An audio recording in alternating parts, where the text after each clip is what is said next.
नमस्कार, आपण पाहत आहात दैनिक लेटेस्ट न्यूज। जळगाव जिल्ह्यातील हवामान खात्याने रेड अलर्ट जारी केल्यानंतर जिल्हाधिकारी रोहन कुगे यांनी नागरिकांना अत्यंत सतर्क राहण्याचे आवाहन केले आहे। मुसळधार पाऊस, विजांचा कडकडाट, पूर परिस्थिती आणि आपत्कालीन प्रसंग लक्षात घेऊन प्रशासनाने हेल्पलाईन आणि आपत्ती व्यवस्थापन यंत्रणा सज्ज ठेवली आहे। नागरिकांनी नदी नाल्याच्या काठावर जाणे टाळावे, पर्यटन स्थळी गर्दी करू नये, विनाकारण घराबाहेर पडू नये आणि कोणतीही आपत्तीजनक परिस्थिती निर्माण झाल्यास तत्काळ प्रशासनाशी संपर्क साधावा असे आवाहन जिल्हाधिकारी यांनी केले आहे। मात्र भुसावळ शहरातील वास्तव चित्र वेगळेच प्रश्न निर्माण करत आहे। खडका चौफुली, आयान कॉलनी, मुस्लिम कॉलनी, खडका चौफुली ते डॉक्टर बाबासाहेब आंबेडकर चौक परिसरात पावसाचे पाणी रस्त्यावरच नव्हे तर घरांमध्ये आणि दुकानांमध्ये घुसलेल्याची धक्कादायक परिस्थिती समोर आली आहे। स्थानिक नागरिकांनी आरोप आहे की नाल्यांच्या वेळेवर आणि प्रभावी साफसफाई झाली नसल्याचे मोठे प्रमाणात कचरा साचला आणि पाण्याचा निचरा थांबला।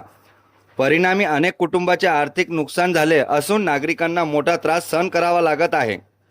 विशेष म्हणजे विविध वृत्तपत्रे, न्यूज पोर्टल, सोशल मीडिया आणि यूट्यूब माध्यमातून या समस्यांकडे वारंवार लक्ष वेधण्यात आले आहे, तरीही परिस्थिती अपेक्षित सुधारणा झाली नसल्याचे आरोप नागरिक करत आहेत।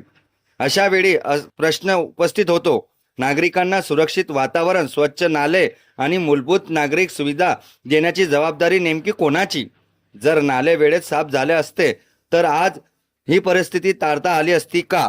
या प्रश्नाचे उत्तर प्रशासनाने आणि लोकप्रतिनिधींनी जनतेसमोर द्यावे अशी मागणी आता जोर धरत आहे। आता पाहूया परिसरातील नागरिकांनी नेमकं काय सांगितले। मनोज नेमाडे, काय झालेलं इथे? हे इकडे काल संध्याकाळपासले एवढा पाऊस चालू आहे। आजपर्यंत इकडे नाली सफायाचे माणसंच नाही आहे। 3-4 महिन्यापासून हेच परिस्थिती आहे। त्याच्यामुळे आता एवढा पाऊस चालू आहे तर पूर्ण पाणी साचून गेलेलं आहे इकडे। साहेबांना 3-4 महिन्यापासून आम्ही कंटिन्यू सांगून राहिले की इकडे कर्मचारी द्या, कर्मचारी द्या। कर्मचारी नाही आमच्या वार्डामध्ये, सफाई कर्मचारी स्पर्धा आहे। त्याला सांगितलं तो म्हणतो मेंबरला सांगा, मेंबर म्हणतो मी साहेबांना सांगतो।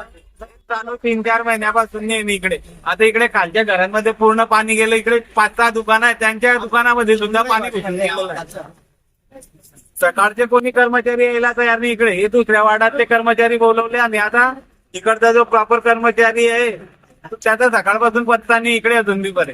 आता पावसाळा लागायच्या अगोदर नगरपालिकेने काही साफसफाई म्हणजे काही नाला सफाई केली का? थोडंच केलं ना, नंतर पुढची सफाईच केली नाही। थोडंसं काढलं होतं आधी, जो इकडून ट्रॅक्टर काढला ना निघून गेले। नाली पण आहे इकडे, नाले पण पूर्ण पॅक झालेले आहे 3-4 महिन्यापासून। सफाई कर्मचारी नाही आमच्या वार्डामध्ये इकडे। दादा आपण काय बोलाल? पाणी भरपूर पडलेलं आहे, त्याच्यामुळे इकडे जे गटारी आहे ते ब्लॉकेज झालेलं आहे आणि घुटण्यापर्यंत पाणी जमा झालेलं आहे।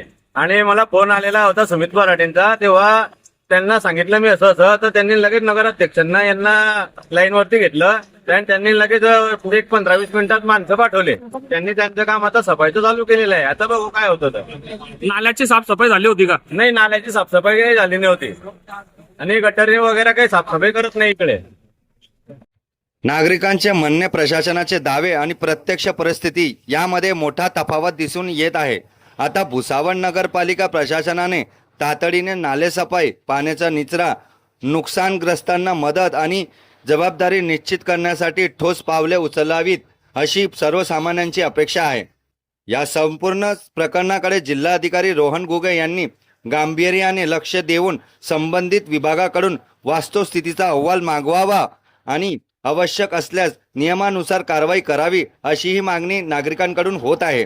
ही बातमी तुम्हाला महत्त्वाची वाटत असेल तर व्हिडिओ लाईक करा, शेअर करा, चॅनलला सबस्क्राईब करा आणि बेल आयकॉन दाबायला विसरू नका।